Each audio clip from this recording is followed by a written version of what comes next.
नमस्कार साथियों, आज के इस क्लास में आप सभी का बहुत बहुत स्वागत है। तो दोस्तों, आज के इस क्लास में हम लोग बिहार पुलिस मद्य निषेध भर्ती 2025 के लिए दोस्तों आज के इस क्लास में हम लोग देखने वाले हैं बिहार पुलिस मद्य निषेध और कक्षपाल के लिए जो आपका न्यू प्रैक्टिस सेट को चलाया गया है, जिसका प्रैक्टिस सेट नंबर 5 को हम लोग कंप्लीट करने वाले हैं। इसमें जितने भी क्वेश्चन है सभी क्वेश्चन आपका सिलेक्टेड और इम्पोर्टेंट क्वेश्चन है दोस्तों। इसमें टॉप हम लोग 50 मोस्ट वीवीआई क्वेश्चन को लेकर आए हूँ और बेस्ट टॉपिक से सभी क्वेश्चन को उठाया गया है जहां से आपके परीक्षा में जहां से क्वेश्चन पूछा जाता है। ठीक है, आपका टोटल पोस्ट जो आई है दोस्तों बिहार पुलिस मद्य निषेध कक्षपाल की 1603 पोस्ट आई है। तो इसी के तहत हम लोग स्टार्ट किए हैं। तो चलिए शुरुआत करते हैं आज के सेशन को। तो साथियों, आज के सेशन का पहला क्वेश्चन है कि पटना को शेरशाह सूरी ने अपनी राजधानी के रूप में कब बनाया था या कब स्थापित किया गया था। चलिए, बिल्कुल सेलेक्टेड क्वेश्चन है दोस्तों। इसके लिए आप लोग आंसर बताइए क्या हो जाएगा इसका आंसर। तो पटना को शेरशाह सूरी ने अपनी राजधानी को कब स्थापित किया था। 4 विकल्प दिया गया है। तो सही आंसर हो जाएगा 1541 में शेरशाह सूरी के द्वारा पटना को बिहार की राजधानी के रूप में स्थापित किया गया था। आंसर यहां पर याद रखेगा, बी बिल्कुल करेक्ट आंसर आपका हो जाएंगे। ठीक है। अच्छा दोस्तों, बिहार की राजधानी सबसे पहली बार जो बिंबिसार के द्वारा रखा गया था वो कहाँ रखा गया था दोस्तों। तो राजगीर में। कहाँ? राजगीर में रखा गया था, इसे भी याद रखेगा। अच्छा दोस्तों, ये बिंबिसार जो थे, ठीक है, बिंबिसार जो थे ये किस वंश से थे। तो ये आपका हर्यक वंश हो जाएंगे। कौन सा? हर्यक वंश से हो जाएंगे, संबंधित थे। ठीक है। अच्छा, यहीं पर अगर पूछा जाए कि दोस्तों अभी तक जो है बिहार की राजधानी को कहाँ बनाया गया था, तो दोस्तों आपका पटना बनाया गया था। और बिहार की राजधानी जो है 1541 ईस्वी से लेकर दोस्तों अभी तक ये बिहार की राजधानी रहा है। इसके स्थापना जो है शेरशाह सूरी के द्वारा किया गया था। यहां से याद रखिएगा ये सारे क्वेश्चन को। ठीक है। नेक्स्ट क्वेश्चन आपका हो जाएंगे दोस्तों कि मोटरसाइकिल और 4 पहिए यानी कार के टायर में सामान्यतः कौन सी गैस भरी होती है। ऑक्सीजन, कार्बन डाइऑक्साइड, नाइट्रोजन या आपका हाइड्रोजन। चलिए बताइए क्या हो जाएगा आंसर कि मोटरसाइकिल और 4 पहिए यानी 4 चक्के वाली जो टायर होती है 4 यानी कि कारों में, उसमें कौन सी गैस भरी होती है। तो सही आंसर आपका हो जाएगा नाइट्रोजन गैस भरी होती है। कौन सी गैस? नाइट्रोजन गैस भरी होती है। वही सबसे ज्यादा वायुमंडल में कौन सी गैस पाई जाती है। तो नाइट्रोजन पाई जाती है। कौन सी गैस? नाइट्रोजन गैस पाई जाती है। कितनी प्रतिशत? तो आपका 78% वायुमंडल में नाइट्रोजन गैस पाई जाती है। वहीं दूसरे स्थान पर देखा जाए तो ऑक्सीजन हो जाएगा। ऑक्सीजन कितने प्रतिशत पाई जाती है दोस्तों। तो आपका 21% वायुमंडल में पाई जाती है। वहीं पर और 2 और गैस है जो कि आपका तीसरे स्थान पर आर्गन आता है। ठीक है, आर्गन आता है जो कि ये आपका 0.93% आपका हो जाएगा। वहीं पर कार्बन डाइऑक्साइड भी आता है दोस्तों। कार्बन डाइऑक्साइड जो वायुमंडल में 0.03% ये उपस्थित होती है। इसे भी याद रखिएगा दोस्तों। तो यहां पर इस क्वेश्चन का राइट आंसर क्या हो जाएगा। तो सी बिल्कुल करेक्ट आंसर आपका हो जाएंगे। ठीक है। और यहीं पर देखिएगा दोस्तों यहां पर कि दोस्तों आप लोग नमकीन वगैरह खाएंगे दुकान से किनकर, जैसे नमकीन चिप्स वाली जो पैकेट होती है उसमें हवा जो भरी होती है कौन सी गैस होती है। नाइट्रोजन। ठीक है, नाइट्रोजन गैस होती है। इसे भी याद रखिएगा दोस्तों। ठीक है। तो सही आंसर क्या हो जाएगा। तो नाइट्रोजन गैस ऑप्शन सी हो जाएंगे। ठीक है दोस्तों, चलिए समझ में आ रहा होगा दोस्तों। चलिए नेक्स्ट क्वेश्चन क्या है कि आपका न्यूट्रॉन की खोज चैडविक के द्वारा कब की गई थी। देखिए न्यूट्रॉन की खोज जो किया गया था ये जेम्स चैडविक के द्वारा किया गया था। ये कब किया गया था ये आपको बताना है। 1919 ईस्वी में, 1932, 1897 या 1940 को। तो साथियों यहां पर राइट आंसर क्या हो जाएंगे। तो दोस्तों आपका न्यूट्रॉन की खोज जो किया गया था ये कब किया गया था। तो सही आंसर हो जाएगा दोस्तों यहां पर ये आपका जेम्स चैडविक के द्वारा आपका 1932 में किया गया था न्यूट्रॉन की खोज। यहां से जो भी क्वेश्चन आपके परीक्षा में पूछा जाता है उसको हम बता देते हैं। ठीक है, इसको याद रखिएगा केवल, ताकि आपके परीक्षा में क्वेश्चन ना छूटे। ठीक है, ये प्रीवियस ईयर में पूछा गया है दोस्तों। यहां पर न्यूट्रॉन की खोज जेम्स चैडविक के द्वारा किया गया था 1932 में। वहीं पर दोस्तों इलेक्ट्रॉन की खोज किसके द्वारा किया गया था। इलेक्ट्रॉन की खोज जो किया गया था ये जे थॉमसन के द्वारा किया गया था। किसके द्वारा? जे थॉमसन के द्वारा इलेक्ट्रॉन की खोज किया गया था। कब किया गया था? 1897 में। कब किया गया था? 1897 में जे थॉमसन के द्वारा इलेक्ट्रॉन की खोज किया गया था। वहीं पर पूछा कि प्रोटॉन की खोज किसने की थी। देखिए प्रोटॉन की खोज दोस्तों किसके द्वारा किया गया था। ये जो किया गया था ठीक है, गोल्ड एस्टीन के द्वारा, ठीक है, गोल्ड एस्टीन के द्वारा किया गया था। इसे भी याद रखें, गोल्ड एस्टीन के द्वारा ये प्रोटॉन की खोज किया गया था। और कब किया गया था? 1919 में। 1919 को जो है प्रोटॉन की खोज हुआ था। इसे भी याद रखेगा, किसके द्वारा? गोल्ड एस्टीन के द्वारा। इलेक्ट्रॉन की खोज ये जोसेफ थॉमसन 1897 में। न्यूट्रॉन की खोज जेम्स चैडविक के द्वारा 1932 में किया गया था। ये सारी क्वेश्चन को याद रखिएगा। चलिए, सबसे हल्का कण कौन सा है? चलिए बताइए, वेट करते हैं किसका किसका आंसर आ रहा है। देखिए दोस्तों, सभी का कमेंट को हम लोग देख रहे हैं कि सबसे हल्का कण कौन सा है? प्रोटॉन, न्यूट्रॉन, इलेक्ट्रॉन या आपका पॉजिट्रॉन? तो सबसे हल्का कण पूछा गया है तो इलेक्ट्रॉन का हो जाएगा। किसका हो जाएगा? सबसे हल्का कण इलेक्ट्रॉन का हो जाएगा। यहीं पर याद रखिएगा दोस्तों, इस क्वेश्चन का सबसे पहले सही आंसर क्या हो जाएगा? सी बिल्कुल करेक्ट आंसर हो जाएगा। वहीं पर देखा जाए कि दोस्तों सबसे हल्का कण तो इलेक्ट्रॉन है, ठीक है, यहाँ पर तो आपको समझ में आ गया होगा। वहीं पर पूछा जाए कि सबसे भारी कण कौन सा है, सबसे भारी कण पूछा जाए तो आपका कौन सा हो जाएगा? न्यूट्रॉन हो जाएगा। कौन सा? न्यूट्रॉन हो जाएगा, सबसे भारी कण हो जाएगा। वहीं सबसे हल्का कण इलेक्ट्रॉन हो जाएगा। इसे भी याद रख लेना है दोस्तों, ठीक है। अगला क्वेश्चन हो जाएगा दोस्तों, आलू यानी पोटैटो में क्रोमोसोम की संख्या कितनी होती है? यानी आलू में क्रोमोसोम की संख्या कितनी होती है? 24, 78, 48 या आपका 56? तो दोस्तों आलू यानी पोटैटो में जो क्रोमोसोम की संख्या होती है वो 48 होती है। और 48 जो है क्रोमोसोम की संख्या किस में होती है? तो दोस्तों यहाँ पर याद रखिएगा किस में होती है, तो ये आपका आलू में होती है, जो कि क्रोमोसोम की संख्या 48, चिंपैंजी, तंबाकू, ये तीनों में जो होती है गुणसूत्र की संख्या 48 होती है। इसे भी याद रख लेना है, क्योंकि इस पॉइंट को हम लोग लाए हैं और आपको सामने लाए हैं कि ताकि आपको याद रहे और आप लोग नोट डाउन कॉपी में कर सकते हैं, ठीक है। अगला क्वेश्चन देखिएगा।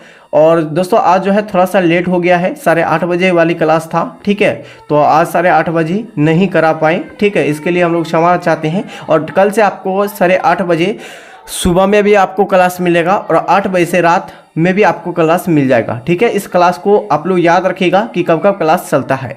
देखिए कोशिका झिल्ली किसकी बनी होती है? तो दोस्तों कोशिका झिल्ली जो बनी होती है ये किसकी बनी होती है?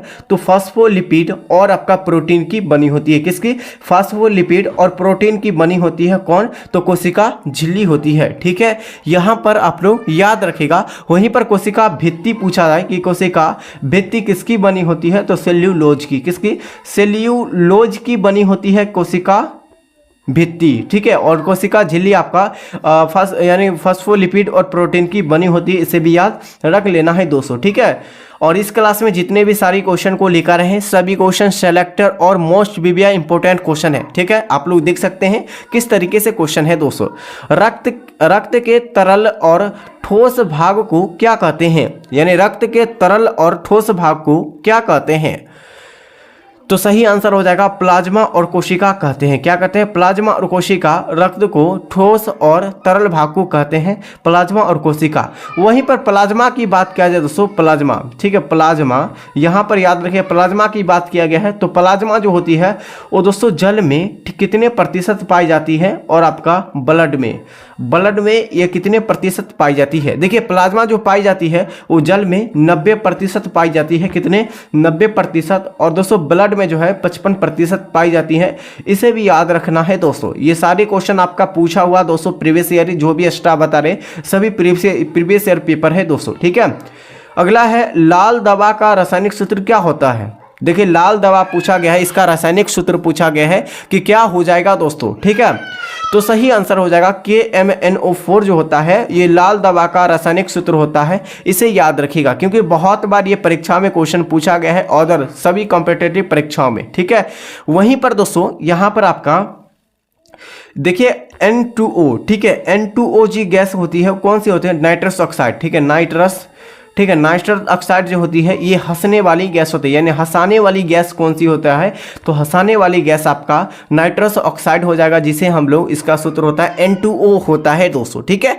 यहीं पर आप लोग याद रखिएगा कि दोस्तों अमोनिया का सूत्र क्या होता है? तो NH3 अमोनिया, ठीक है, अमोनिया का सूत्र जो होता है वो क्या होता है, तो NH3 होता है। वहीं पर भारी जल का सूत्र पूछा जाए कि भारी जल का रासायनिक सूत्र क्या होता है, D2O होता है। वहीं पर आपका यानी जल का सीधे सूत्र पूछा है कि जल का सूत्र क्या होता है, H2O होता है। इसे भी याद रखिएगा, ठीक है। डॉक्टरियम ऑक्साइड जो होता है ये भारी जल का होता है, यहाँ पर याद रखिएगा, ठीक है। अगला क्वेश्चन देखिएगा, नेक्स्ट क्वेश्चन है दोस्तों, ये ब्राह्मणों पर जजिया कर किसने लगाया था। चलिए, बहुत ही बेहतर क्वेश्चन है कि आपका ब्राह्मणों पर जजिया कर किसने लगाया था, तो फिरोज शाह तुगलक ने। किसने, फिरोज शाह तुगलक ने ब्राह्मणों पर जजिया कर लगाया था, इसे याद रखेगा, ठीक है। अच्छा, यहाँ पर याद रखेगा दोस्तों, यहाँ पर क्या याद रखेगा कि दोस्तों जजिया कर जो है यह किसने शुरुआत किया था। देखिए, शुरुआत जो किया था ये किसके द्वारा शुरुआत किया गया था, तो दोस्तों आपका मोहम्मद बिन कासिम के द्वारा। किसके, मोहम्मद बिन कासिम के द्वारा, ठीक है। मोहम्मद बिन कासिम के द्वारा जो है ये जजिया कर को शुरुआत किया गया था, इसे याद रखेगा। और ब्राह्मणों पर जजिया कर फिरोज शाह तुगलक ने लगाया था। और यहीं पर याद रखेगा दोस्तों, ये जजिया कर को जो है किसने समाप्त किया था, यानी समाप्त जो किया था किसके द्वारा हटाया गया था, तो ये आपको अकबर के द्वारा। किसके द्वारा, अकबर के द्वारा ये समाप्त किया गया था, यानी हटाया गया था जजिया कर को, और लागू किया था मोहम्मद बिन कासिम ने। और ब्राह्मणों पर जजिया कर ये फिरोज शाह तुगलक के द्वारा लगाया गया था। और जितने भी एक्सप्लेनेशन करके क्वेश्चन बताते हैं सभी क्वेश्चन को अपने कॉपी में नोट डाउन कीजिए दोस्तों, ठीक है, ताकि आपके परीक्षा में एक बेस्ट तरीका से आपको जो है तैयारी हो सकता है और रिवीजन करते रहना है। चलिए, हमारा सांस्कृतिक जो है धरोहर के लेखक कौन है, हमारे सांस्कृतिक धरोहर के लेखक पूछा गया है, कौन हो जाएंगे दोस्तों यहाँ पर राइट आंसर है डी हो जाएगा, ये अटल बिहारी वाजपेयी। ये अटल बिहारी वाजपेयी जो हो जाएंगे ये हमारे सांस्कृतिक धरोहर के लेखक हो जाएंगे, ठीक है। अगला क्वेश्चन देखिएगा, शैवालों में किसकी मात्रा अधिक होती है, शैवालों में किसकी मात्रा अधिक होती है आपको बताना है। आंसर यहाँ पर हो जाएंगे क्लोरोफिल की, ठीक है। क्लोरोफिल यहाँ पर बिल्कुल करेक्ट हो जाएगा। शैवालों के अध्ययन को क्या कहते हैं, तो फाइकोलॉजी। क्या कहते हैं, ठीक है, फाइकोलॉजी जो शैवालों का अध्ययन के कहते हैं, इसे भी याद रखना है। सबसे ज़्यादा शैवाल में क्या पाया जाता है, किसकी, तो क्लोरोफिल की मात्रा सबसे अधिक होती है, ठीक है।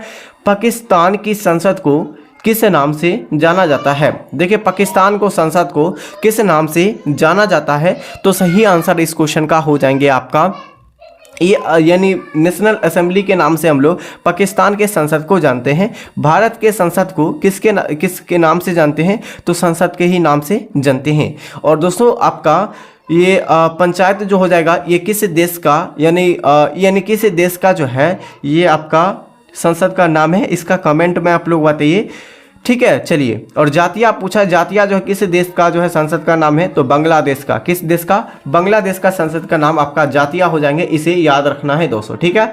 अगला क्वेश्चन आपका हो जाएंगे, नेक्स्ट क्वेश्चन क्या पूछे गए दोस्तों, कि दोस्तों दक्षिणी अमेरिका में घास के मैदान को किस नाम से जाना जाता है, यानी दक्षिण अमेरिका में घास के मैदान को किस नाम से जाना जाता है।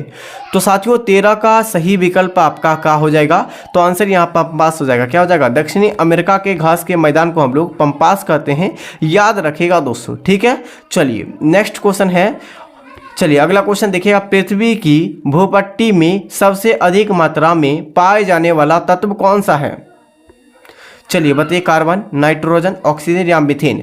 तो पृथ्वी के भूपट्टी पर सबसे अधिक मात्रा में पाए जाने वाला तत्व कौन सा है, तो ये आपका ऑक्सीजन हो जाएगा। सबसे अधिक जो है ऑक्सीजन ही भूपट्टी पर, यानी जहाँ पर हम लोग रह रहे हैं वहाँ पर सबसे अधिक ऑक्सीजन पाई जाती है दोस्तों, ठीक है। और हमारे शरीर में सबसे ज़्यादा किसकी मात्रा होती है, तो ऑक्सीजन की होती है। किसकी, ऑक्सीजन की मात्रा होती है। और ऑक्सीजन जो होती है ये ब्लड में मिला हुआ है, ठीक है, ब्लड से मिलता है दोस्तों, याद रखिएगा, ठीक है। अगला क्वेश्चन है कि यानी अलमाटी बांध यह किस नदी पर स्थित है, तो अलमाटी बांध पूछा गया है, यह किस नदी पर स्थित है दोस्तों यहाँ पर आंसर क्या हो जाएंगे, केवल यहाँ पर कृष्णा नदी पर अलमाटी बांध स्थित है, ठीक है। अगला क्वेश्चन है कि हिटलर जर्मनी का चांसलर कब बना था, 1924, 1928, 1930 या 1933। तो हिटलर जर्मनी का चांसलर जो है कि इसे कब बनाया गया था, तो 16 का आंसर यहाँ पर जो 1933 में बनाया गया था। कब बनाया गया था, 1933 में बनाया गया था, इसे याद रखिएगा, ठीक है। नेक्स्ट क्वेश्चन आपका हो जाएंगे, चीन की जो है राजधानी ये कहाँ स्थापित है, देखिए चीन की राजधानी जो है ये कहाँ स्थापित हो जाएंगे, राइट आंसर आपका हो जाएंगे बीजिंग। चीन की राजधानी आपका बीजिंग हो जाएंगे, इसे याद रखिएगा, ठीक है। नेक्स्ट हो जाएगा कि इंग्लैंड के प्रथम प्रधानमंत्री कौन थे। इंग्लैंड के प्रथम प्रधानमंत्री के बारे में पूछा गया, कौन थे। तो 18 का सही आंसर आपका क्या हो जाएगा दोस्तों, चलिए बताइए क्या हो जाएगा। तो साथियों यहां पर इस क्वेश्चन का सही जो आपका विकल्प हो जाएंगे क्या हो जाएगा, ये हो जाएगा रॉबर्ट वालपोल। क्या हो जाएगा, रॉबर्ट वालपोल यहां पर बिल्कुल करेक्ट आंसर आपका हो जाएंगे। अगला क्वेश्चन है कि पंच परमेश्वर कहानी के लेखक कौन है। देखिए पंच परमेश्वर कहानी के लेखक पूछा गया है, कौन हो जाएंगे दोस्तों। चलिए बताइए, इसके लिए कमेंट कीजिए। एक बार सभी को हम लोग कमेंट को चेक कर लेते हैं किसका किसका कमेंट आ रहा है दोस्तों। तो साथियों यहाँ पर आंसर बी बिल्कुल करेक्ट आंसर हो जाएगा, प्रेमचंद्र। ये यानी कि पंच जो है परमेश्वर कहानी के लेखक प्रेमचंद्र हो जाएंगे दोस्तों, ठीक है। नेक्स्ट क्वेश्चन है मुस्लिम लीग का प्रथम सम्मेलन ये आपका संपन्न कहाँ हुआ था, ये ठीक है, ये आपको बताना है। यानी मुस्लिम लीग के जो है प्रथम सम्मेलन जो है ये कहाँ हुआ था, ये आपको बताना है, संपन्न बताना है दोस्तों। कि सही आंसर इस क्वेश्चन का ए हो जाएगा, ये ढाका में। और ढाका जो है किस देश का आपका राजधानी हो जाएंगे, तो बांग्लादेश का राजधानी आपका क्या हो जाएगा, ढाका हो जाएगा। इसका मुद्रा का बात किया जाए तो मुद्रा आपका टाका हो जाएगा, क्या हो जाएगा, टाका, ठीक है, टाका हो जाएगा मुद्रा। और ढाका जो आपका हो जाएगा बांग्लादेश की राजधानी हो जाएगा। अच्छा मुस्लिम लीग की स्थापना कब हुआ था, 1906 में हुआ था। और दोस्तों 1905 में जो है बंगाल विभाजन हुआ था, ये सभी को पता होगा दोस्तों, ठीक है। चलिए अगला क्वेश्चन देखिएगा कि दोस्तों यहाँ पर आपका क्वेश्चन संख्या आपका 21 हो जाएगा कि यानी क्या पूछा गया दोस्तों यहाँ पर कि देश की पूजा ही राम की पूजा है, यह किसका कथन है। चलिए बताइए, बहुत ही बेहतर क्वेश्चन है दोस्तों। क्या पूछा गया है कि देश की पूजा ही राम की पूजा है, यह कथन किसका है। तो सही आंसर 21 का क्या हो जाएगा, तो 21 का यहाँ पर हो जाएगा सुभाष चंद्र बोस का है। और सुभाष चंद्र बोस ने ही फॉरवर्ड ब्लॉक की स्थापना किया गया था कब, तो दोस्तों 1939 में। कब किया गया था, 1939 में फॉरवर्ड ब्लॉक की स्थापना सुभाष चंद्र बोस के द्वारा किया गया था। और इन्हीं ने कहा था कि देश की पूजा ही राम का पूजा है, ये किसने कहा था, तो आपका सुभाष चंद्र बोस ने, ठीक है। चलिए नेक्स्ट क्वेश्चन यहाँ पर देखिएगा, क्या क्वेश्चन पूछा गया है कि भारत की प्रथम महिला प्रधानमंत्री कौन बनी थी। भारत की प्रथम महिला प्रधानमंत्री का बात किया गया है कि कौन बनी थी। ये आपका इंदिरा गांधी यानी श्रीमती इंदिरा गांधी बने थे, भारत की प्रथम महिला जो है प्रधानमंत्री यानी प्राइम मिनिस्टर बनी थी, ठीक है, ठीक है, पीएम। चलिए अगला क्वेश्चन देखिएगा। नेक्स्ट क्वेश्चन है आपका नेहरू जो है यानी कि जो है पर्वतारोहण संस्था यह कहाँ स्थापित है। पर्वतारोहण जो है संस्था या कहाँ स्थित है, नेहरू, ठीक है, ये आपको बताना है। नैनीताल, शिमला या आपका उत्तरी काशी या आपका मनाली में। तो सही आंसर इस क्वेश्चन का क्या हो जाएगा दोस्तों, आप लोग बताइए। तो 23 का सही विकल्प आपका हो जाएंगे दोस्तों यहाँ पर सी बिल्कुल करेक्ट आंसर। ये उत्तरी काशी बिल्कुल करेक्ट आंसर आपका हो जाएंगे, क्या हो जाएगा, उत्तरी काशी में। और साथियों यहाँ पर आप लोगों का करंट अफेयर का क्वेश्चन स्टार्ट हो गया है, ठीक है। और ये आपका टोटल आपका मोस्ट वीवीआई सभी आपका इंपोर्टेंट करंट अफेयर है, जहां से आपके परीक्षा में पूछा जाएगा। चलिए पूछा गया है दोस्तों, भारत की संसद ने हाल ही में कितने नए केंद्रीय यानी विद्यालय खोलने की मंजूरी दी है दोस्तों। तो यहाँ पर आपका 57 हो जाएगा, कितना हो जाएगा, 57 जो है विद्यालय खोलने का मंजूरी दी गई है। तो आंसर यहाँ पर बी बिल्कुल करेक्ट आंसर आपका हो जाएंगे, ठीक है। इस सभी में टिक आउट करके लेकर आए हूँ। और इसी तरह टिक आउट करके और नीचे में एक्स्ट्रा फैक्ट हमने टेलीग्राम चैनल पर जो PDF को अपलोड किए हैं, ये आपका ओरिजिनल PDF आपको टेलीग्राम चैनल पर मिलेगा। इसी जो क्लास करवा रहे हैं यही का PDF आपको टेलीग्राम चैनल पर ओरिजिनल एकदम मिल जाएगा, ठीक है। चलिए नेक्स्ट क्वेश्चन है कि वर्तमान में भारतीय रिजर्व यानी RBI के रिपोर्ट दर यानी कि की पॉलिसी रेट कितनी है। तो यहाँ पर 5.50% हो जाएंगे, यहाँ पर ये रेपो दर हो जाएंगे दोस्तों, ठीक है। वर्तमान में भारतीय यानी RBI का रेपो दर है 5.5 यानी 5.5% जीरो हो जाएगा, ठीक है। अगला क्वेश्चन नेक्स्ट क्वेश्चन क्या हो जाएंगे दोस्तों कि भारत में ब्रिक्स 2025 शिखर सम्मेलन की मेजबानी जो है किस देश ने की है। आपका भारत देश, ठीक है, ऑप्शन ए हो जाएंगे दोस्तों यहाँ पर। नेक्स्ट क्वेश्चन हो जाएगा कि विश्व बैंक ने भारत की अर्थव्यवस्था के लिए कौन सा विकास अनुमान यानी कि जो बरकरार रखा है दोस्तों, कितना? 7.7% यहाँ पर करेक्ट आंसर आपका हो जाएंगे। अगला क्वेश्चन देखिएगा, नेक्स्ट क्वेश्चन है अरलवाली यानी कि जो है सुमित, जो है अरलवाली सुमित, ये 2025 का विषय किस पर केंद्रित है? चलिए बताइए क्या हो जाएगा आंसर कि अरलवाली सुमित 2025 का विषय किस पर केंद्रित है? आंसर यहाँ पर क्या हो जाएंगे दोस्तों, ये भारत और विश्व व्यवस्था 2047 तक के किया गया है, तो आंसर यहाँ पर क्या हो जाएगा? बी बिल्कुल करेक्ट आंसर। नेक्स्ट क्वेश्चन आपका हो जाएंगे कि भारत ने विश्व अर्थव्यवस्था में किस यानी कि जो है किस नतीजे के बीच अपनी स्थिति को कैसे बताया है? तो आपका मजबूत आर्थिक धराहो पर जो है टिकाऊ पर बताया है, यही आपका करेक्ट आंसर आपका हो जाएंगे। अगला क्वेश्चन देखिएगा, देश की पूजा ही राम की पूजा है, यह कथन किसका है? तो साथियों ये क्वेश्चन हमने करा दिए हैं। तो देश की ही पूजा यह राम की पूजा है, ये सुभाष चंद्र बोस के द्वारा ये कहा गया है। और आपको बताएं कि सुभाष चंद्र बोस ने ही फॉरवर्ड ब्लॉक की स्थापना किया था। कब किया था? 1939 में किया था, ये आपको बता दिए हैं। चलिए यहाँ पर आपका नेक्स्ट क्वेश्चन हो जाएंगे। और साथियों आपका नेक्स्ट क्वेश्चन यहाँ पर देखिएगा, आपका अभी तक हमारे चैनल से सबसे पहली बार नए जुड़े हैं तो चैनल को सब्सक्राइब और इस वीडियो को लाइक कीजिए। आपका डेली बेसिस पर डेली आपको क्लास चलेगा, रात के आपका 8 बजे से क्लास चलेगा, उसके बाद शाम 8:30 बजे से क्लास रात को चलेगा और सुबह कभी आपका 8:30 बजे से क्लास चलेगा। ठीक है, यहाँ पर 8:30 और 8:30 बजे से 8:30 बजे तक दोस्तों आपका 2 टाइम आपका क्लास चलेगा। यहाँ पर याद रखिएगा बिहार दरोगा और बिहार पुलिस मद्य निषेध कक्षपाल की क्लास चलेगी। तो दोनों आप लोग जो है टाइमिंग को नोट करना है, इसी टाइम पर आप लोग को ज्वाइन हो जाना है डेली। ठीक है, और इस वीडियो को शेयर कीजिए अपने मित्रों के पास और जितने भी आपके पास स्टडी ग्रुप है सभी स्टडी ग्रुप में शेयर कीजिए। तब तक के लिए साथियों एक बार दिल से जय हिंद जय भारत।